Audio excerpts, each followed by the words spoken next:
안녕하세요. 소송의 세계 오세호 변호사입니다.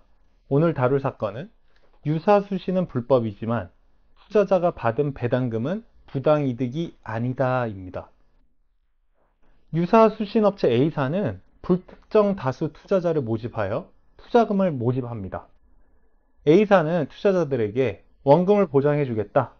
이에 더하여 배당금도 지급해주겠다 약속하고 일부 투자자에게는 실제로 지급을 합니다.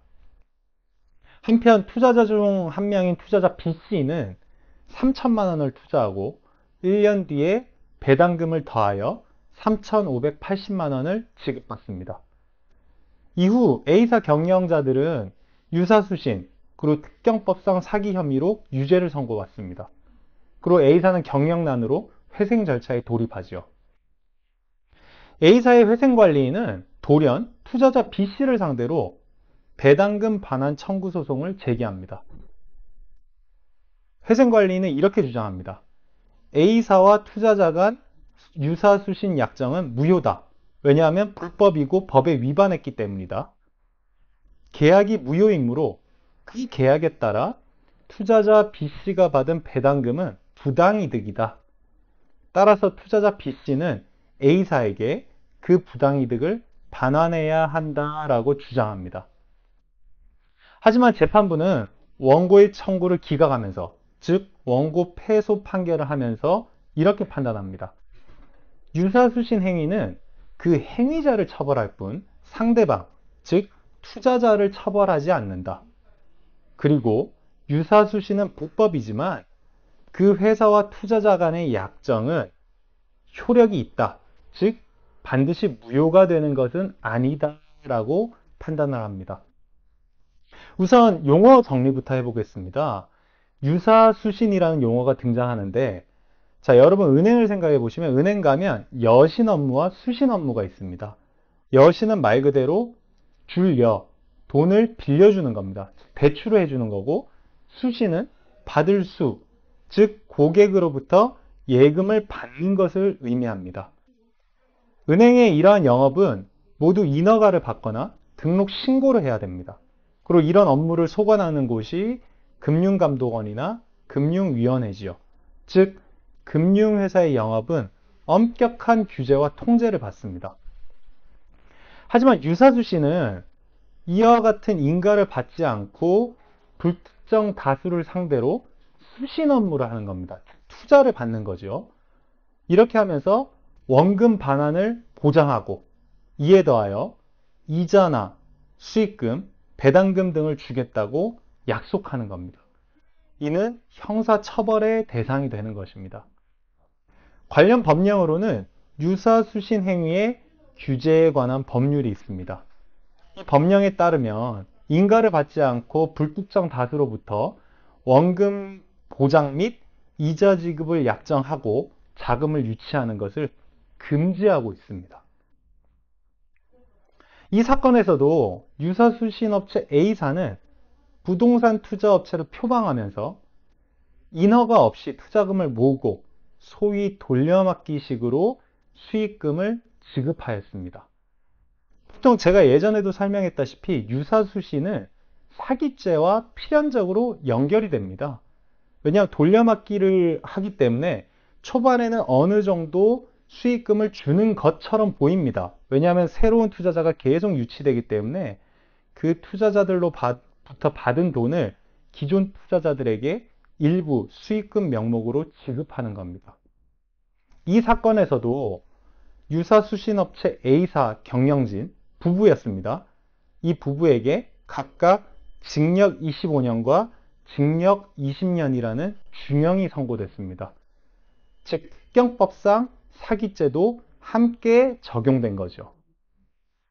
자, 다시 이 사건으로 돌아와서 이 A사가 회생 절차에 돌입하자 회생관리인은 적반하장식으로 투자자 B를 상대로 배당금을 돌려달라고 소송을 제기했죠. 그렇다면 그 제기한 근거가 무엇일까요?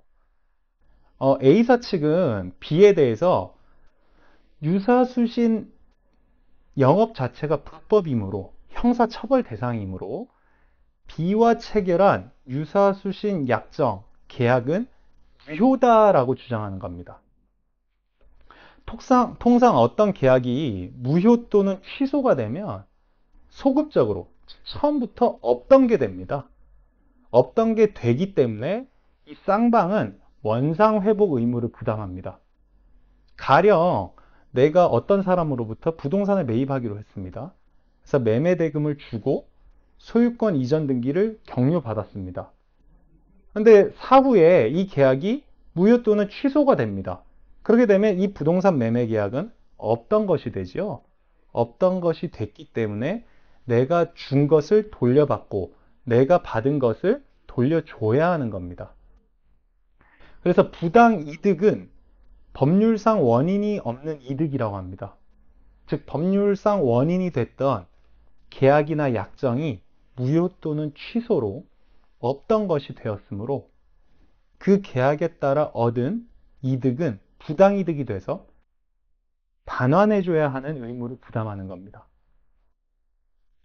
이 기사 사건에서도 유사수신 업체 A사의 회생관리인은 계약 무효를 주장하면서 너가 받아간, 투자자 B씨가 받아간 배당금을 돌려달라고 청구한 거죠. 하지만 법원은 이러한 청구를 기각합니다. 즉 유사수신이 불법이고 형사처벌 대상은 맞지만 그 당사자 간의 약정까지 무효가 되는 것은 아니다라고 판단을 합니다. 즉 유효하다고 판단하죠. 그러면서 이렇게 대법원은 말합니다. 유사수신 행위법 제3조는 효력 규정 또는 강행 규정이 아니고 단속 규정에 불과하다. 그러므로 당사자 간 계약 자체는 유효하다라고 설시합니다. 자, 여기서 말하는 효력 규정 또는 강행 규정은 뭐냐면 우리가 법에 보면 뭐를 금지하는 규정들이 있죠. 그 금지하는 규정에 반해서 당사자 간에 어떤 약정을 했을 경우에 그것이 강행 규정이라면 그 약정은 당연 무효가 됩니다. 하지만 무언가를 금지하고 처벌하는 규정이 있다 하더라도 그것이 단순히 단속 규정이라면 그거는 단속하고 처벌하는 의미가 있을 뿐이지 당사자 간의 효력까지 당연 무효로 만드는 것은 아닙니다. 그래서 대법원은 이 기사 사건에서도 그 처벌 규정은 단속 규정이지 효력까지 무효화시키는 건 아니다라고 판단을 한 것입니다. 어떻게 보면 A사의 청구가 참 적반하장처럼 보일 수도 있습니다. 유사수신 영업을 한 A사가 불법 저지른 거지 보통 투자자들은 선량한 투자자에 불과하기 때문입니다. 이 사건 투자자 B씨는 다행히 투자 원금과 배당금을 모두 회수했는데 자칫하면 전액 손실도 충분히 발생할 수 있었습니다. 제가 앞서 설명드린 대로 대부분의 유사수신은 사기이기 때문입니다. 이 기사 사건에서 법원은 그래서 투자자 보호도 고려한 것으로 보입니다. 만일 유사수신이 불법이므로 그 당사자 간 계약이나 약정까지 무효로 만들어버리면 선의로 투자금을 회수한 투자자까지 모두 그 수익을 반환해야 되는 불합리한 상황에 처하기 때문입니다. 유사수신 영업이 반드시 사기는 아닐 수 있지만 대부분 사기라는 점을 유념하시기 바랍니다. 소송의 세계 오세호 변호사입니다. 감사합니다.